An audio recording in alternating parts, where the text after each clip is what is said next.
It's been just over a month since Pokémon Legends ZA launched, and wow, it's been an interesting one.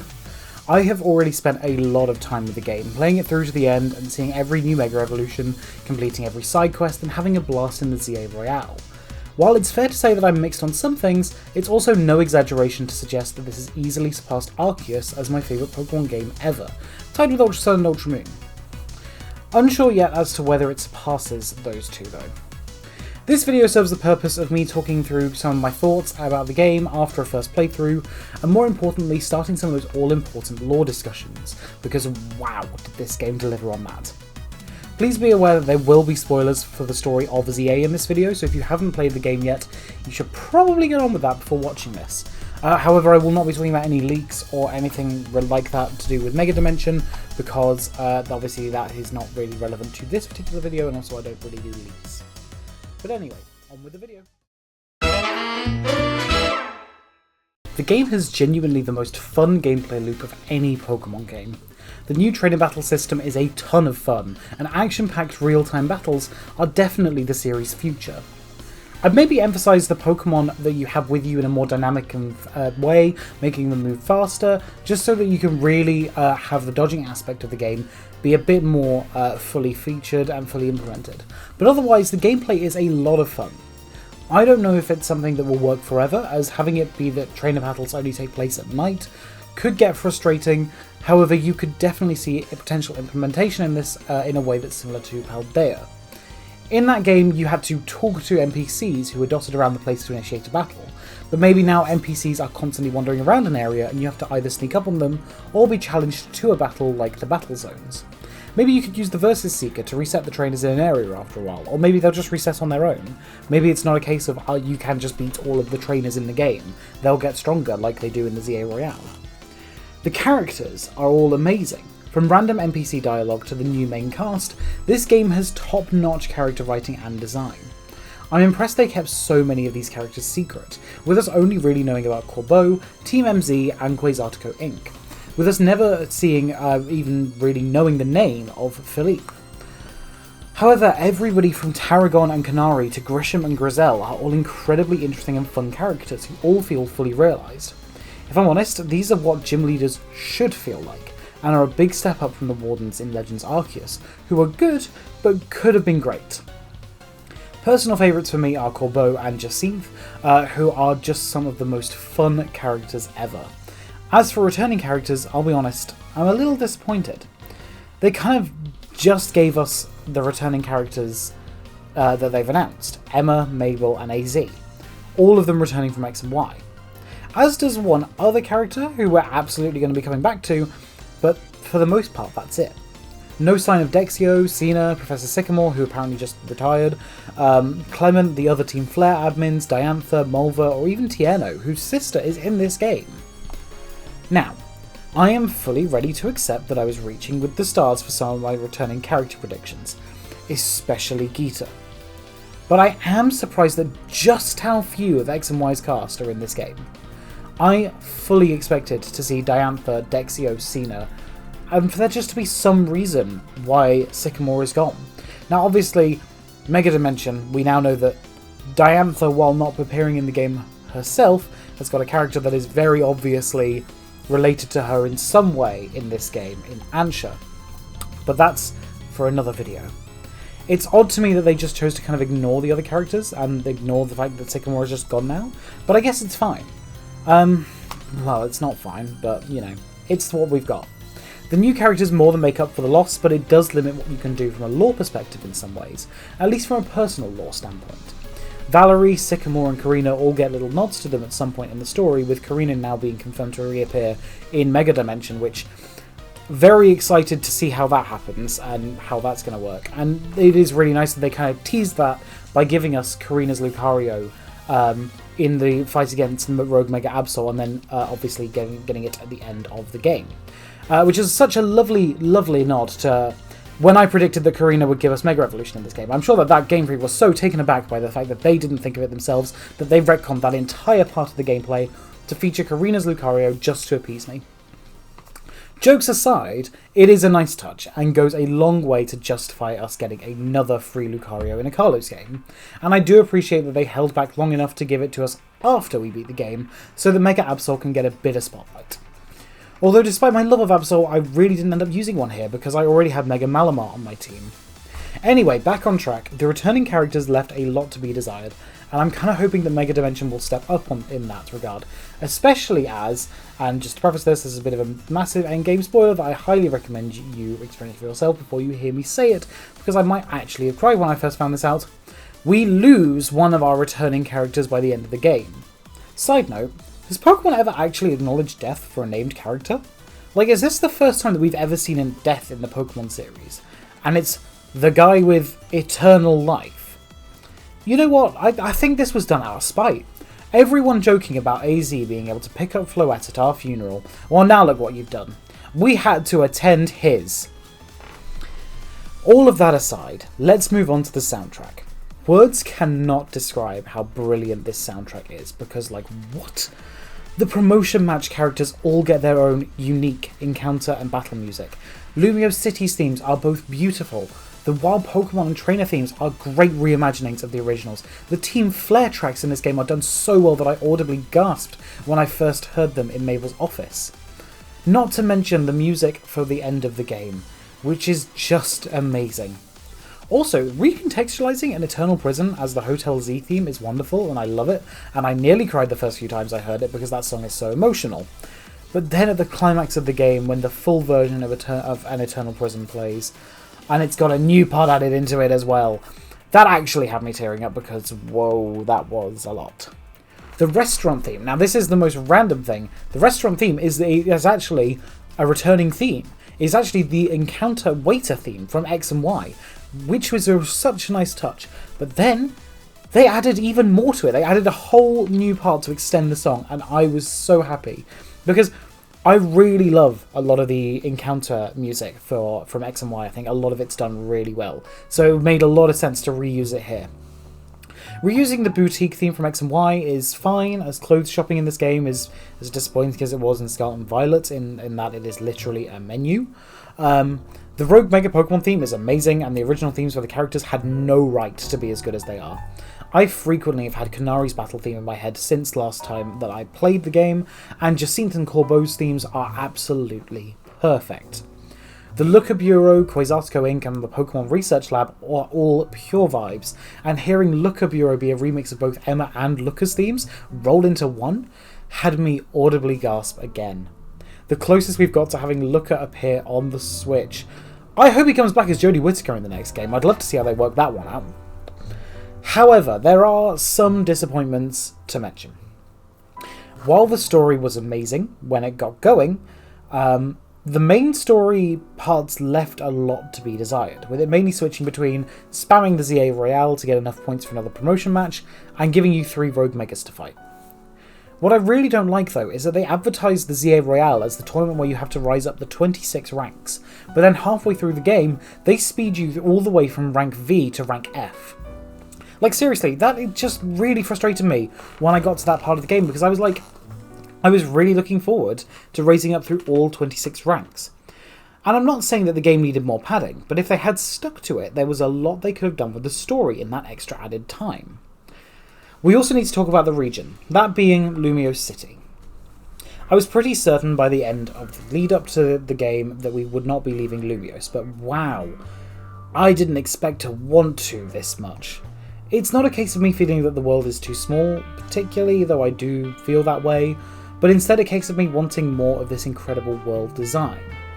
I'm so impressed by what they did with Lumiose City in this game, and if I'm being honest, I'm just really disappointed that we're not getting to see more of Carlos like this. They made it so much more fun to traverse, with features like the Rotom Glide, the Roll, the Sprinting, and having the Pokemon travelling with you.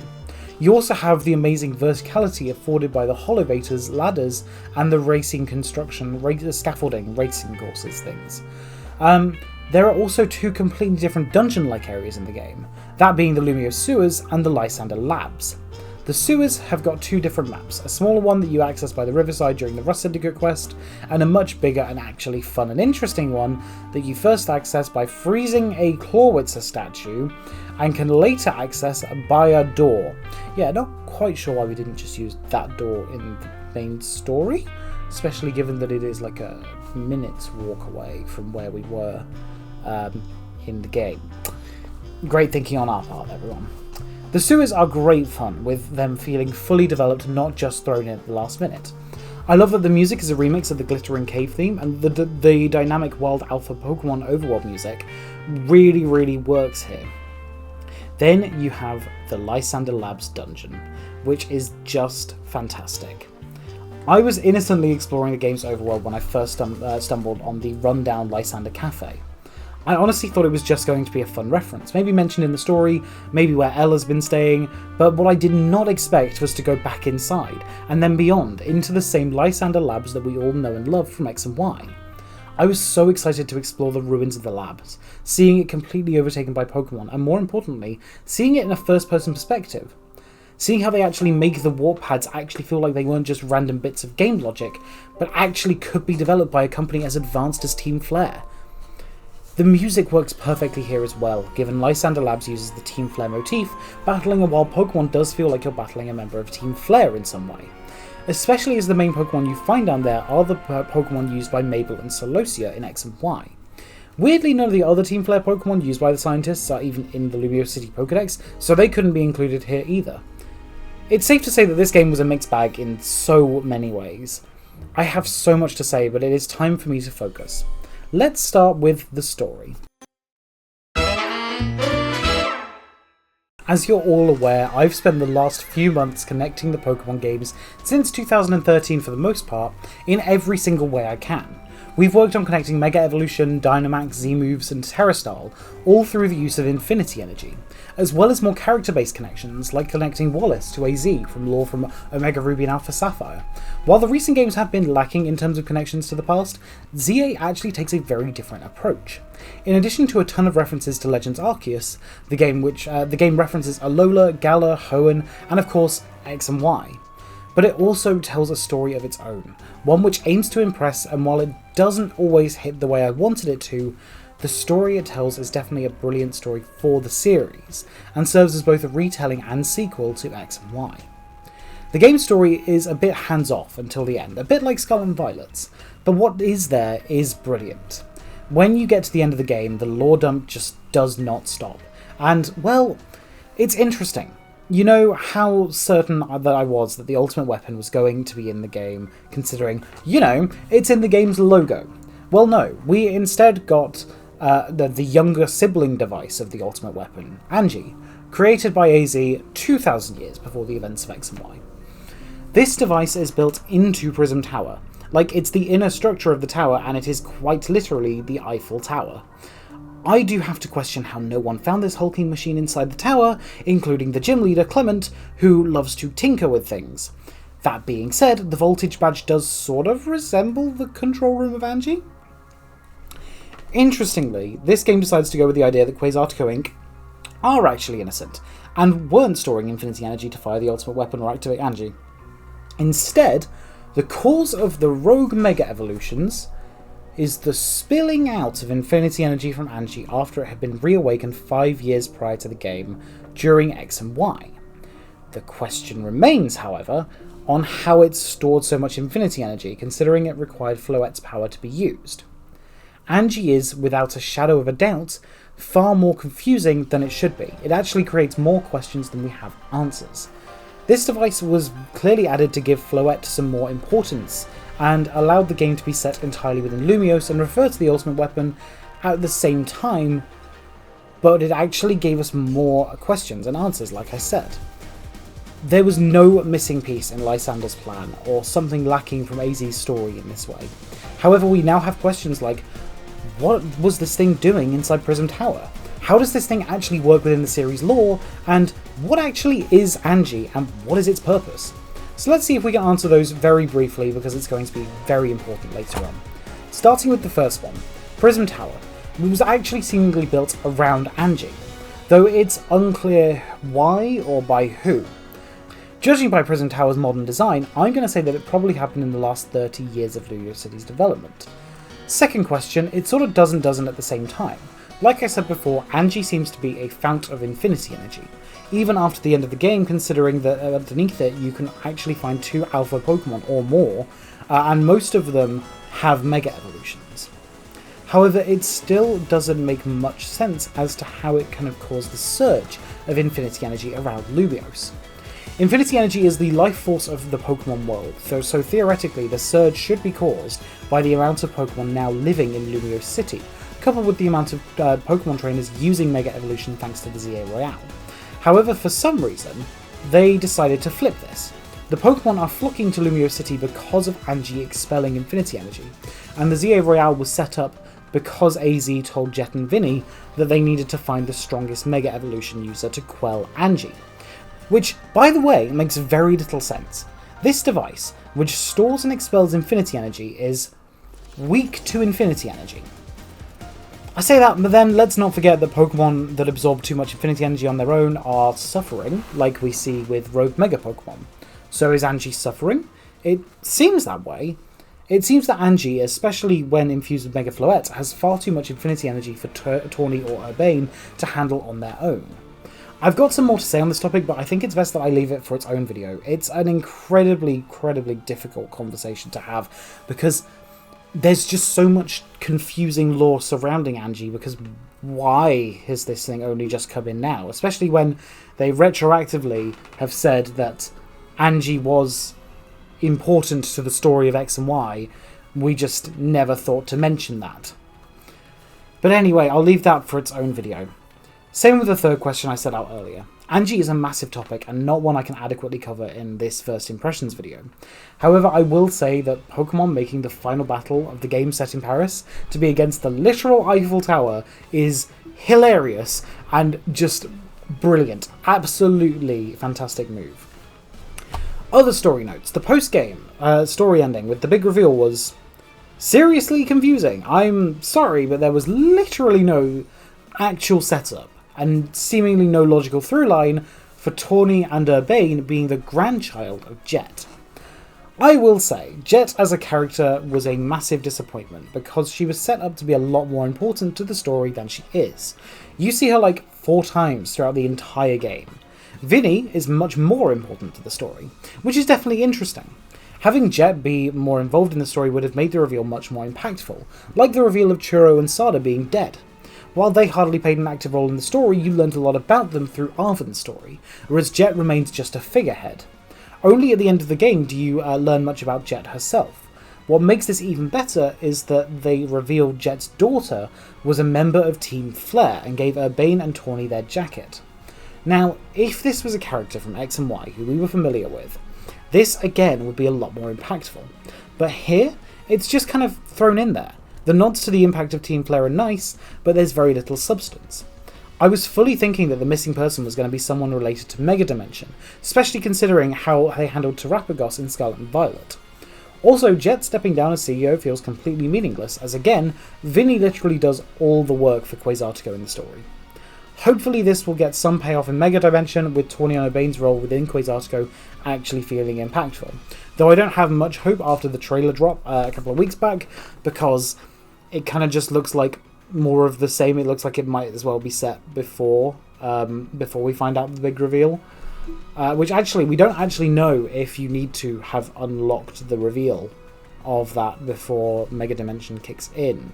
Theoretically, you might not have to have Urbane/Tawny being the CEO of Quasartico at that point.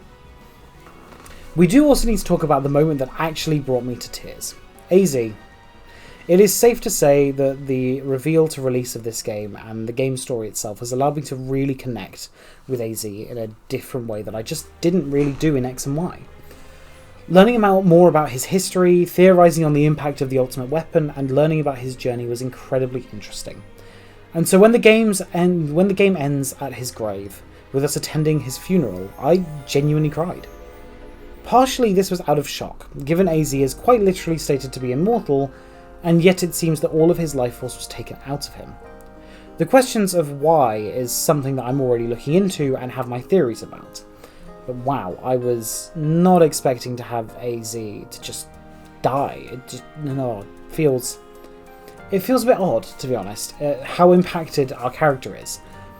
Especially considering how new they were to AZ in comparison to Tawny and Obey. But it still left quite the impact, and him giving us one of Karina's Lucarios is such a lovely touch. And a callback to X and Y as well. And now that we also know that it's a bit of a setup for Mega Dimension, but we'll see what happens there. There's a lot to be said about the way AZ is handled in this game. It's done with a lot of dignity and respect, and AZ feels much more realised than he did in X and Y. The quality of writing is a whole other league to X and Y's, and you can really feel something from AZ here. As for the other characters in this game, they're all a delight. From everyone's favourite himbo Ivor, to the most over-the-top intense prim and proper Queen Jacinth, every character in this game is just so well realised, in a way that traditional gym leaders never have been. Even the more minor characters are written really well, so let's go through the list, starting off with Tarragon and Canary. This grandfather-granddaughter duo is done to perfection, and the twist that the Hollow Canary that runs the quiz is actually Tarragon is really fun.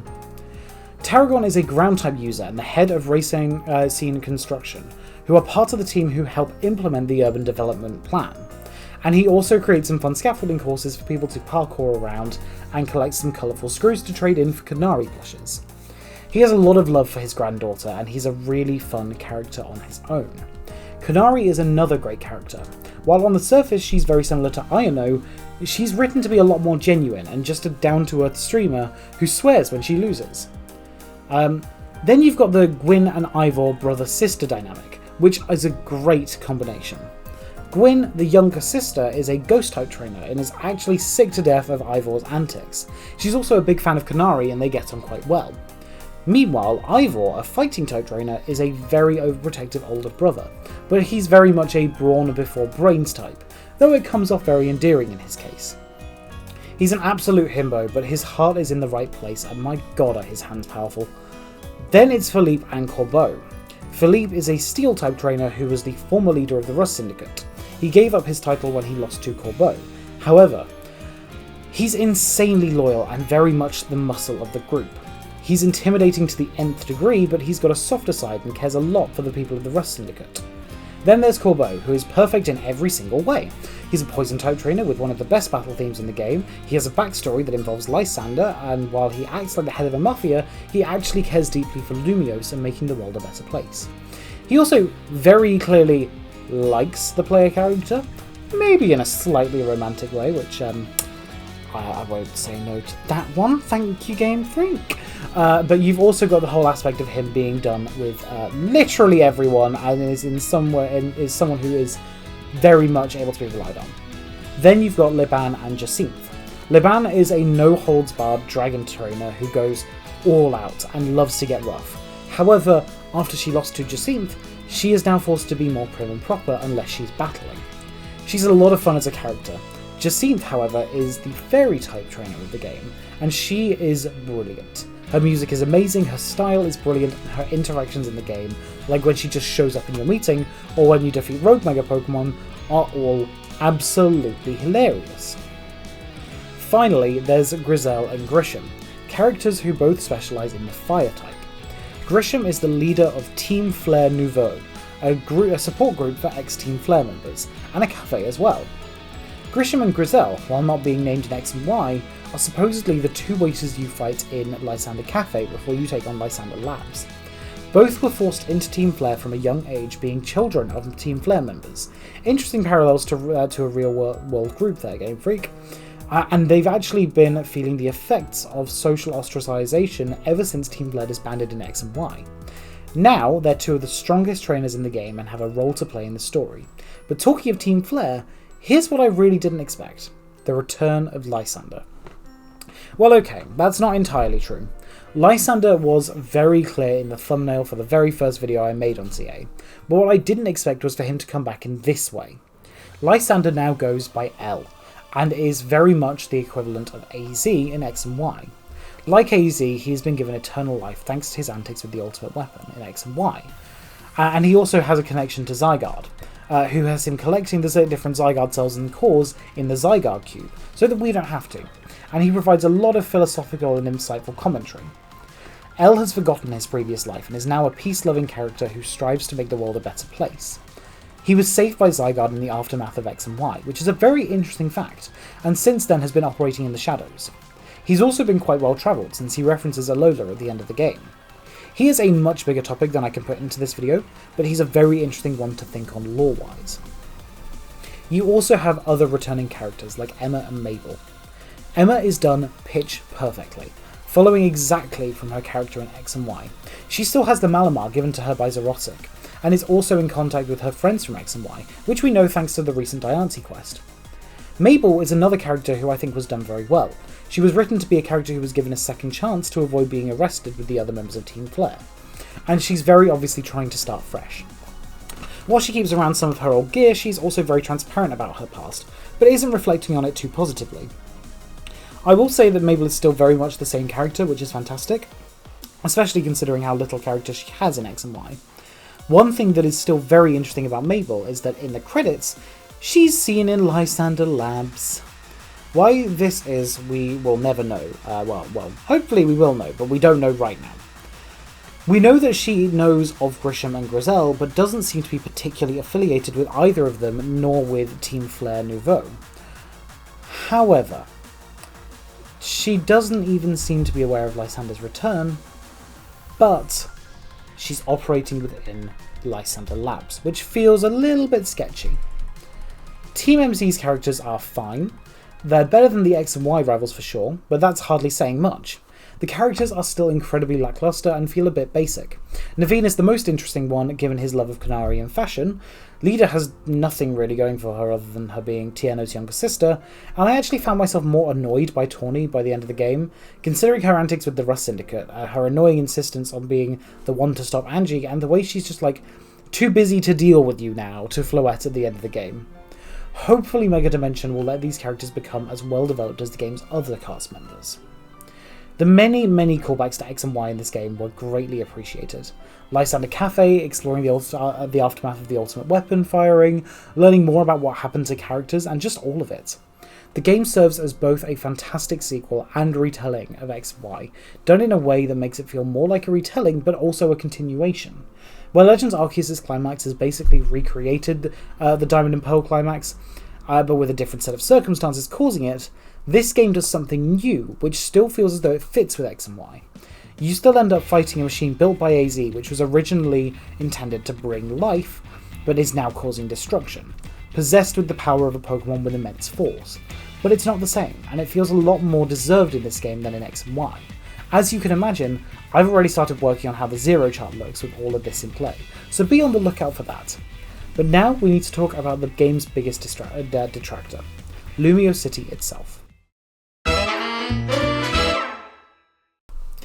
I said many times before the game release that Lumiose City would feel a lot bigger than it did in X and Y, and now that it's the full game map, I was right. I also said that it would be a lot easier to navigate, and on that one I was only half right.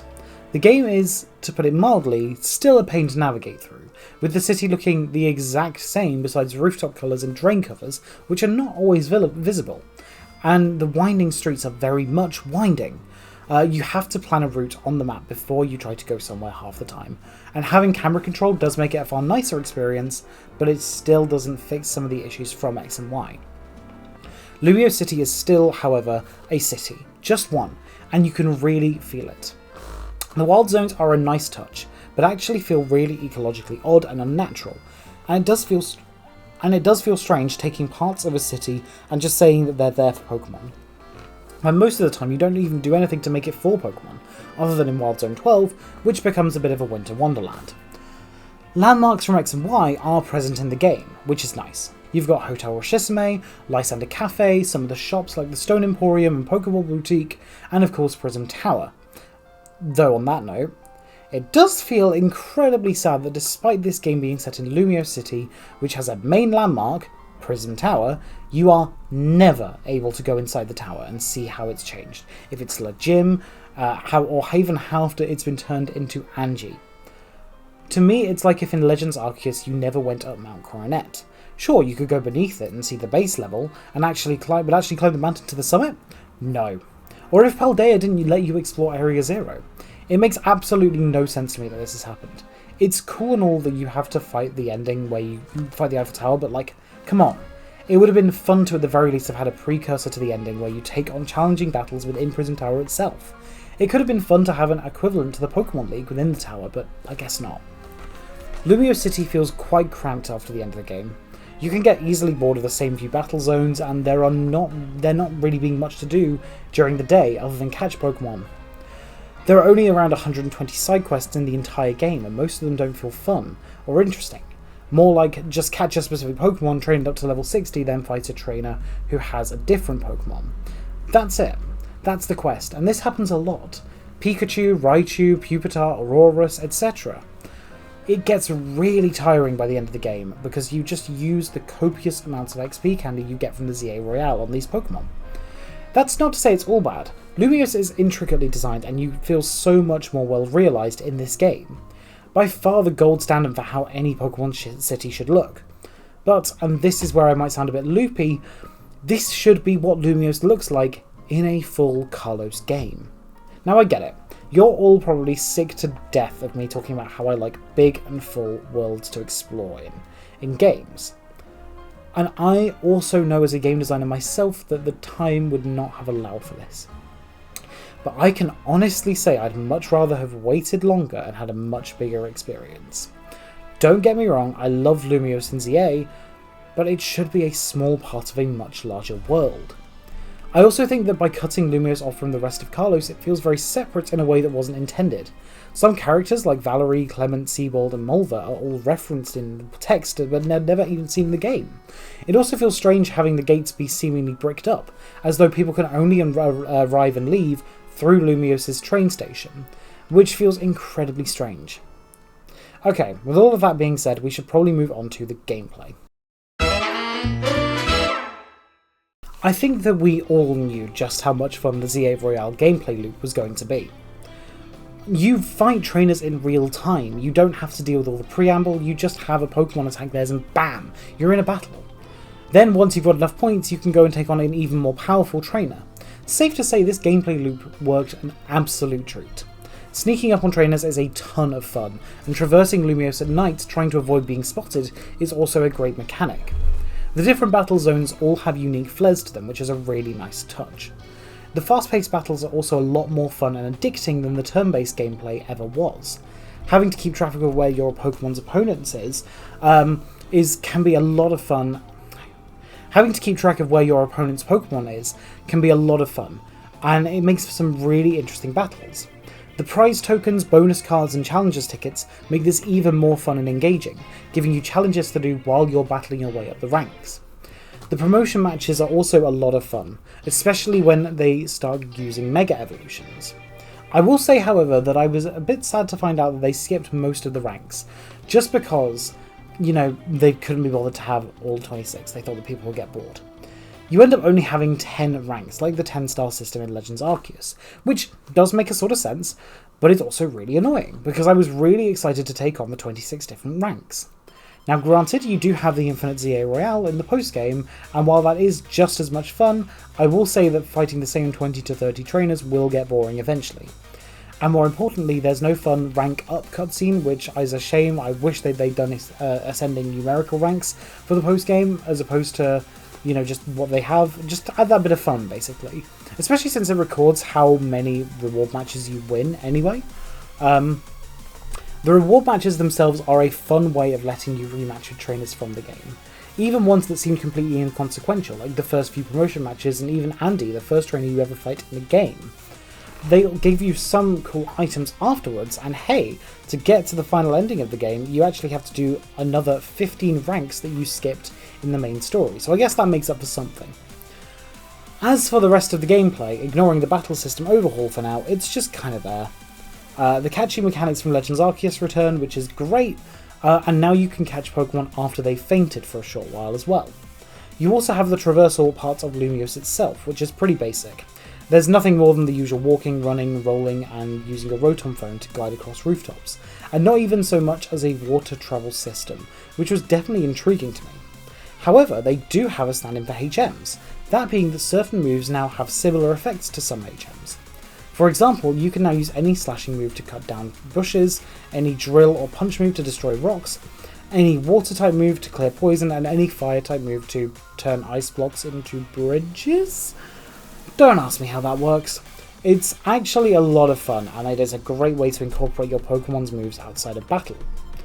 Using this same system, you can use any move to break Mega Crystals, and collect Mega Shards, which is a lot of fun, especially since they can be traded for some great items at Quasartico Inc., including a lot of the new Mega Stones. You've also got the new customization, which is so great in so many ways, capturing a variety of styles and outfits. But it really still doesn't go far enough. My personal style is just not really captured in the game, but I will say at least they didn't gender lock clothing again. It is fantastic that Pokemon has finally gone all out and let people wear whatever they want. This technically started in Scarlet and Violet, but the outfits in that game were absolutely atrocious, and were all school uniforms, so does it even count? No, it does not. Okay, so there's the big change. The massive gameplay change like nothing before. Going from turn-based combat to real-time. This change is a massive improvement in this game, but is let down by one tiny thing: the Pokemon speeds. The battles have great big chords, but because your Pokemon are always forced to be in a position where they can attack the opponent, they're stuck being quite close to one another, and due to their speed being generally quite slow, dodging doesn't play much of an aspect into the game, which I personally think is a shame. I will say that the battles themselves are a ton of fun. They feel far more intense, the moves feel fun to use, and the trade-off between wind-up and cooldown makes the matches just as intense as before, if not more so. Okay, is that everything? I think that's everything. No surprise this took me so long that the first trailer and the for Mega Dimension came out, and also the second Mega reveal, but that's a discussion for a separate video. Overall, I'm having a fantastic time with ZA, and I've already sunk more than 60 hours into the game. I can't wait to continue my journey in Hyperspace Lumiose in a month's time, though it feels more like, what, 2 weeks now? Is it seriously that short of an amount of time? Well, just under 3 weeks. But hopefully before then, we've got a couple more videos coming out on the base game of ZA. No promises, I am super busy at the minute, but yeah. And not to say that we'll stop talking about the base game of ZA when Mega Dimension comes out, but it will also be discussed, obviously, in those discussions after its release. Reminder that leaks are banned from the channel, especially since there's been yet another major leak of Game Freak information, so please don't share any of that or any of the leaked megas for Mega Dimension in my comments. Thank you! But with all of that being said, until next time, au revoir!